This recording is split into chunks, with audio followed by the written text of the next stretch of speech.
ஆண்டவரும் அருமை இரட்சகருமாகிய இயேசு கிறிஸ்துவின் பரிசுத்தமுள்ள நாமத்திற்கு மகிமை உண்டாவதாக. அப்போஸ்தலனாகிய பேதுரு எழுதின முதலாவது நிருபம் 5வது அதிகாரம் 8ஆம் வசனத்தை நாம் வாசித்து பார்க்கும் பொழுது, தெளிந்த புத்தியுள்ளவர்களாயிருங்கள், விழித்திருங்கள், ஏனெனில் உங்கள் எதிராளி ஆகிய பிசாசானவன் கர்ச்சிக்கிற சிங்கம் போல எவனை விழுங்கலாமோவென்று வகை தேடி சுற்றி திரிந்து கொண்டிருக்கிறான் என எழுதியிருக்கிறார். எனக்கு அன்பார்ந்த தேவனுடைய பிள்ளைகளே, ஒரு காரியத்தை நாம் தெளிவாய் உணர்ந்து கொள்ள வேண்டும். ரட்சிக்கப்பட்ட, அபிஷேகம் பண்ணப்பட்ட, ஆண்டுடைய நாமத்திற்கு மகிமையான சாட்சியாய் வாழ்ந்து வருகிற பிள்ளையை சுற்றிலும் எப்பொழுது ஒரு அசுத்த வல்லமை நம்மை கண்காணித்து கொண்டே இருக்கிறது. எவனை விழுங்கலாமோ வென்று அவன் கர்ச்சிக்கிற சிங்கம் போல, அவன் கர்ச்சிக்கிற சிங்கம் போலதான். அவன் சிங்கம் கிடையாது. சிங்கம் யூத ராஜ சிங்கம், ஆண்டவராய் இயேசு கிறிஸ்து அவர் தான்.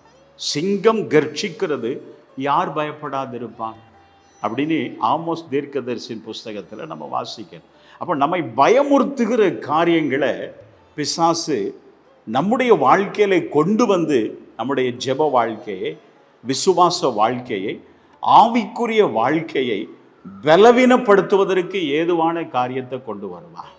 எனவே தான் பேதுரு இதில் எழுதுகிறார், தெளிந்த புத்தி உள்ளவர்களாயிருங்கள், விழித்திருங்கள். நமக்கு ஒரே ஒரு எதிரி தான் உண்டுங்க, அது பொல்லாத பிசாசானவன். பக்கத்து வீட்டுக்காரங்க இல்லை, அல்லது நம்முடைய நண்பர்கள் அல்ல, நமக்கு விரோதமாய் செய்கிற மனிதர்கள் அல்ல, ஆண்டுடைய பிள்ளைக்கு விரோதமாக எதிராளியாகிய பிசாசானவன் ஒருவன் மனிதர்களுடைய உள்ளத்தை ஏவி இந்த காரியங்களை செய்ய நினைக்கிறான்.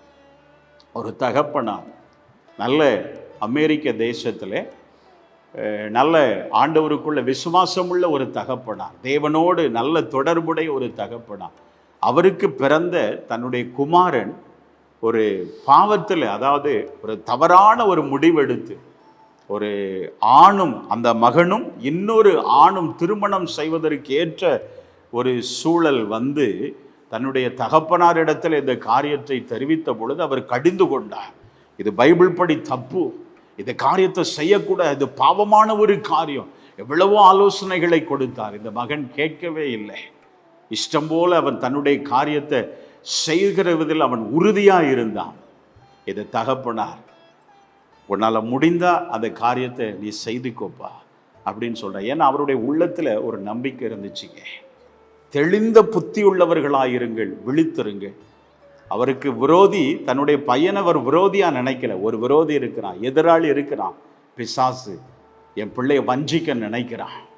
அவர் தெளிந்த புத்தியோடு அந்த காரியத்தை உணர்ந்து தேவ சமூகத்தில் ஜெபம் பண்ணினாராங்க. தகப்பனாரை விட்டு சென்ற அந்த காரியத்தை நிறைவேற்றும்படி செய்த அந்த மகன் 2 நாளில் திரும்பி வந்து தகப்பனாரிடத்தில் மன்னிப்பு கேட்டார். அந்த காரியம் நடைபெறலைங்க. ஆண்டவர் அந்த மகனின் இருதயத்திலிருந்து தவறான முடிவை பிடுங்கி எறிந்தார். பரமபிதா நடாத நாற்றுகள் எல்லாம் வேரோடு பிடுங்கப்படும் உங்க ஜெபத்தின் மூலமாக. ஒருவேளை உங்க குடும்பத்தில் கூட உங்க கணவரோ உங்க பிள்ளைகளோ தேவனுக்கு பிரியமில்லாத காரியத்தை செய்கிறது நிமித்தமாக அல்லது செய்ய போகிறது நிமித்தமாய் மனதில் சஞ்சலம் வருத்தம் வரலாம். தெளிந்த புத்தி உள்ளவர்களாக இந்த பிசாசு கொண்டு வருகிற காரியம் விழித்திருந்து ஜெபம் பண்ணுங்க, நீங்க ஜெயம் பெறுவீர்கள். ஜெயம் கொடுக்கிற கர்த்தர் உங்களோடு கூட இருக்கிறார். கர்த்தர் உங்களை ஆசீர்வதிப்பாராக. ஆமென்.